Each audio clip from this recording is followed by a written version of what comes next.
Welcome to the last calm word.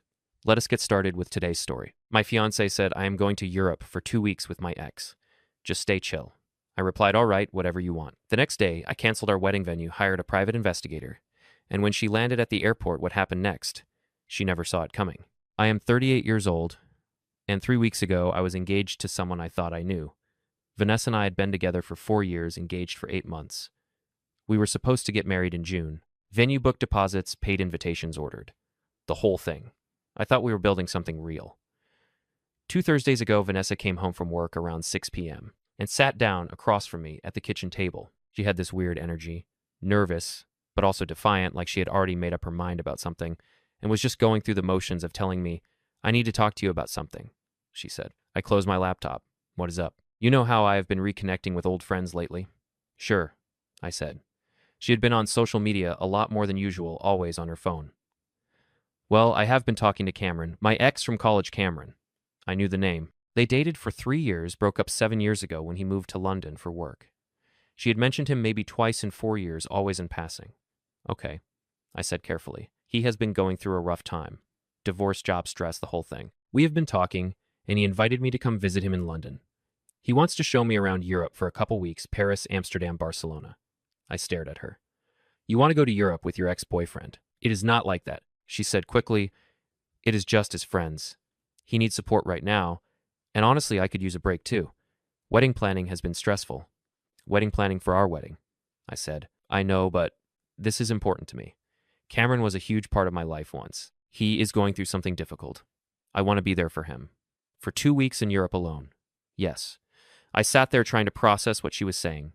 And you think this is appropriate. You are engaged, which is exactly why you should trust me, she said, and there was an edge to her voice. Now, I am not asking for permission, Marcus. I am telling you what I am doing. I already booked the flight. I leave Saturday, this Saturday, as in 3 days from now. Yes, and when exactly were you planning to tell me? I am telling you now. I took a deep breath. What if I am not okay with this? She looked at me like I was being unreasonable. Then you are going to have to deal with that because I am going. Cameron needs me. And honestly, I need this. I need some space to think. Space to think about what? She hesitated. About us. About whether getting married is really what I want. That is when something clicked. This was not about supporting a friend. This was about her having second thoughts and running away to figure them out with her ex-boyfriend. So let me get this straight, I said slowly. You are having doubts about our marriage, and your solution is to fly to Europe with your ex for 2 weeks. I need clarity, she said. Just stay chill about this. Okay. I will be back before you know it, and we can talk about everything then. I looked at her for a long moment. This woman I had spent 4 years with. This woman I had proposed to on a beach in Maui. This woman who was now telling me to stay chill while she went on a romantic European vacation with her ex. All right, I said quietly. Whatever you want. She looked relieved. Thank you. I knew you would understand. She went to the bedroom to start packing. I sat at the table staring at nothing, feeling this cold clarity settle over me. One Friday morning, Vanessa left for work early. She had meetings all day, she said, would be home late. Probably wanted to avoid more conversation about her trip. The moment she left, I got to work. First, I called our wedding venue. Explained there was a situation we needed to cancel. They said the deposit was non-refundable, $5,000. I said, fine, cancel it anyway. They processed the cancellation while I was on the phone. Then I called the caterer. Same story. Lost another $2,000 in deposits. Did not care. Florist, photographer, disc jockey. I canceled everything. Some were understanding, some were not. I lost about $12,000 total in deposits. Worth every penny. Next, I called my buddy Jake. He is a lawyer, handles all kinds of cases. I told him what was happening. You need a private investigator, he said immediately. Document everything. If she is cheating, you will want proof. For what? We are not married yet. No, but you have been living together for 3 years. Depending on how this goes, you might need documentation for your own peace of mind. Trust me on this. He gave me a number. I called a guy named Rick, answered gruff voice. No nonsense. I explained the situation. He said he could have someone follow them in London, Paris, wherever they went. Professional, discreet photo and video documentation. It would cost me about $5,000 for 2 weeks of international surveillance. I hired him on the spot. One more thing, Rick said. I will need her flight information, hotel bookings, anything you can get me. I went into Vanessa's email. We'd always shared passwords for emergencies. Found her flight confirmation. London Heathrow, arriving Sunday morning. Return flight 2 weeks later. I also found hotel reservations. Not hotels plural. Hotel singular. 1 room in London, 1 room in Paris, 1 room in Barcelona. All booked under both their names. I forwarded everything to Rick. Then I went to the bank and moved half our joint savings into a new account, in my name only. We had about $40,000 saved up. I took $20,000. She could have the rest. Vanessa came home at 9 p.m. Friday night. I was on the couch watching basketball, acting completely normal. "Hey," she said, dropping her bag. "How was your day?" "Fine. You?" "Busy." "I am exhausted." She sat down next to me. "I am flying out tomorrow at 2 p.m. I will take an Uber to the airport." "Sounds good," I said. She looked at me. "You are really okay with this? You said you are going either way." "So yeah, I am okay with it." She smiled and kissed my cheek. "Thank you for being so understanding. This is why I love you." I did not say anything. Just watched the game. Saturday afternoon, Vanessa left for the airport, hugged me goodbye, said she would text when she landed, told me not to worry. The moment she was gone, I started packing her stuff, everything. Clothes, shoes, toiletries, books, everything that was hers. I was methodical about it, labeled boxes, made an inventory. Took me about 6 hours. Sunday morning I got a text. "Landed safe. London is beautiful. Miss you already." I did not respond. Monday morning Rick called me. "I have got someone on them," he said. "They picked her up at Heathrow. Went straight to the hotel. You were right, 1 room. They had breakfast this morning at the hotel restaurant. Lots of hand-holding, kissing. I have got photos." "Send them," I said. He emailed me a dozen photos. Vanessa and Cameron holding hands across a table. Cameron arm around her shoulder. Them kissing on a street corner in front of some tourist attraction. In every photo she looked happy. Genuinely, radiantly happy. I felt nothing. Just cold, calm clarity. Keep documenting everything I told Rick. I want a complete record. Tuesday, Vanessa called me via WhatsApp. "Hey, how are you?" She sounded cheerful, energetic. "Fine. How is London?" "Amazing. Cameron has been showing me all these incredible places. We went to the British Museum today. Tomorrow we are going to Bath." "Sounds great. You are being so cool about this. I really appreciate it." "No problem. I will call you again soon. Love you." "Yeah," I said. "Talk later." She did not seem to notice I did not say it back. Wednesday, Rick sent more photos. Vanessa and Cameron in Bath, walking along the Roman baths, her head on his shoulder. Thursday, they took the train to Paris. Photos of them at the Eiffel Tower, kissing in front of it like tourists. Friday, more photos.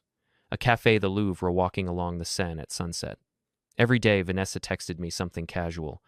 "Paris is gorgeous. The food here is incredible. Wish you could see this." I did not respond to most of them. My best friend Mike came over Friday night. I showed him the photos Rick had sent. "Jesus," he said. "She is not even trying to hide it. Why would she? She thinks I am sitting at home staying chill like an idiot." "What are you going to do?" "Wait," I said. "Let her have her fun. Let her think she got away with it. Then when she comes home, then what? Then she gets a surprise." Vanessa return flight was scheduled for Sunday afternoon landing at 4 p.m. Saturday night, I finalized everything. I had rented a small storage unit and moved all of Vanessa's stuff there. Paid for 3 months up front. Left the unit key with the facility manager. I had changed the locks on our apartment. Called a locksmith, had it done Friday. I had drafted an email to everyone we had invited to the wedding, about 150 people. The email explained that the wedding was canceled due to unforeseen circumstances and thanked everyone for their understanding. I scheduled it to send Sunday at 5 p.m. I had also created a shared photo album, just 30 photos from Rick's surveillance. The clearest ones, the most damning ones. Vanessa and Cameron kissing, holding hands, looking at each other like they were in love. I titled the album Vanessa European Adventure and made it visible to only her family and close friends. Scheduled to share at 5 p.m. Sunday. Sunday at 3 p.m. I drove to the airport, parked in the arrivals area. Vanessa had texted me her flight was on time. At 4:17 p.m. I saw her come through the international arrivals gate, pulling her suitcase, looking tan and relaxed. She saw me and waved, smiling. She walked over. "Hey, I missed you." She tried to hug me. I stepped back. "Get in the car," I said. Her smile faltered. "What is wrong?" "Just get in." We walked to the car in silence. She kept glancing at me, confused. I loaded her suitcase in the trunk, and we both got in. "Marcus, what is going on?" I pulled out my phone and handed it to her. On the screen was one of the photos. Her and Cameron kissing at the Eiffel Tower. Her face went white. "Where did you get this?" "I hired a private investigator. I have about 200 photos and hours of video from your entire trip. Every kiss, every time you held his hand, every night you spent in the same hotel room." "Marcus, I can explain." "I do not want an explanation. I want you to listen. The wedding is canceled. I called the venue, the caterer, everyone. Lost 12 grand in deposits. Do not care. Our apartment. I changed the locks. Your stuff is in a storage unit on Riverside Drive. Here is the key. I handed her a small key. It is paid up for 3 months. After that, it is your problem. You cannot just kick me out. I live there. You do not anymore. The lease is in my name. You are not on it. You have no legal right to be there. This is insane. You are insane. Also, I continued ignoring her. In about 30 minutes, everyone invited to our wedding is getting an email explaining that it is canceled. And everyone in your family and friend group is getting access to a photo album documenting your European affair. So you might want to turn off your phone for a while. She stared at me in horror. You would not. It is already scheduled. Cannot stop it now, even if I wanted to. Marcus, please. Get out of my car. What? Get out. Now. Or I am driving to the nearest police station and reporting you for trespassing. She started crying. Please, can we just talk about this? I made a mistake. I was confused. I love you. You love Cameron, I said flatly. You made that pretty clear. Now get out. She grabbed her suitcase from the trunk, still crying, and stood on the curb as I drove away. In my rearview mirror, I saw her on her phone, probably calling Cameron, probably calling her mom. I did not care. My phone was blowing up. Texts from Vanessa friends, her sister, her mom, some angry, some confused, some actually supportive. Vanessa mom. How could you humiliate her like this? She made a mistake. You are cruel. Vanessa sister, I just saw the photos. I am so sorry. She is a mess. We had no idea. Vanessa friend Amy, you are handling this all wrong. You should have talked to her first. My brother saw the email. Good for you, man. She did not deserve you. I turned my phone off. Monday morning, Vanessa was waiting outside my apartment building. She looked terrible. Red eyes, rumpled clothes, like she had not slept. I need to talk to you, she said when I came out. There is nothing to talk about. Please, just 5 minutes. I stopped. You have 3 minutes. I am sorry. I am so sorry. Cameron and I, it was not supposed to happen. We were just reconnecting, and things got out of hand. I never meant to hurt you, but you did. You went to Europe with your ex, slept with him for 2 weeks, and expected me to stay chill about it. That is not a mistake, Vanessa. That is a choice. I know. But I love you. I want to work this out. What about Cameron? She looked down. That is over. He told me yesterday he is not interested in anything serious. He just wanted a fling. I actually laughed. So you only want me back because he rejected you. That is not. Your 3 minutes are up. I walked past her to my car. She called after me. I am not giving up on us. I drove away without looking back. It has been 6 weeks. The fallout was spectacular. Vanessa tried to salvage her reputation by claiming I was controlling, and that she had been emotionally trapped in our relationship. Some people believed her. Most did not, especially after the photos circulated. Her sister told me privately that Vanessa moved back in with their parents and is barely leaving her room. Cameron apparently blocked Vanessa on everything after she kept calling him asking if they could try long distance. Turns out he really did just want a vacation fling. I got a new apartment, smaller but nicer, on the other side of town. Fresh start, no memories. My buddy Mike set me up with his wife friend Laura. We had coffee last week. She is a veterinarian, funny grounded. When I told her about Vanessa, abbreviated version, she said, "Sounds like you dodged a bullet. We are getting dinner this weekend." Vanessa mom sent me a long email apologizing. Said she had seen more of the photos and understood why I had done what I did. Said she was disappointed in her daughter. I appreciated that. The private investigator Rick sent me his final report last week. Complete documentation of the entire trip. I filed it away. Probably will not ever need it, but it is there if I do. I was cleaning out my closet yesterday and found the engagement ring box. Bought that ring for $8,000. Diamonds, platinum, the whole thing. I took it to a jeweler to see what I could get for it. He offered me $4,500. I took it. Put the money toward my new apartment.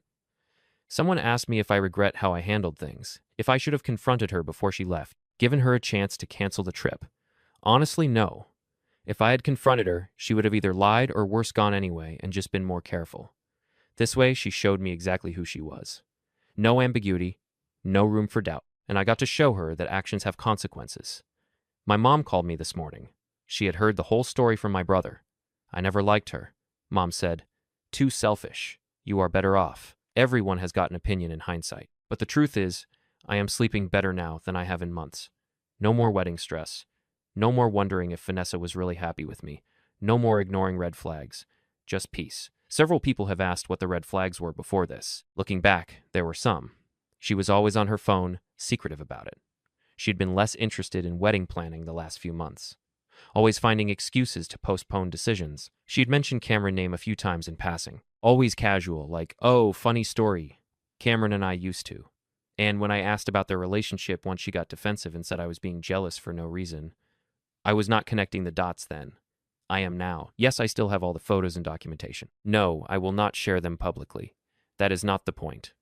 The point was making sure the people close to her knew the truth, not humiliating her to strangers. There is a difference. Thank you so much for watching till the end. Wishing you all the best. Stay healthy and take care.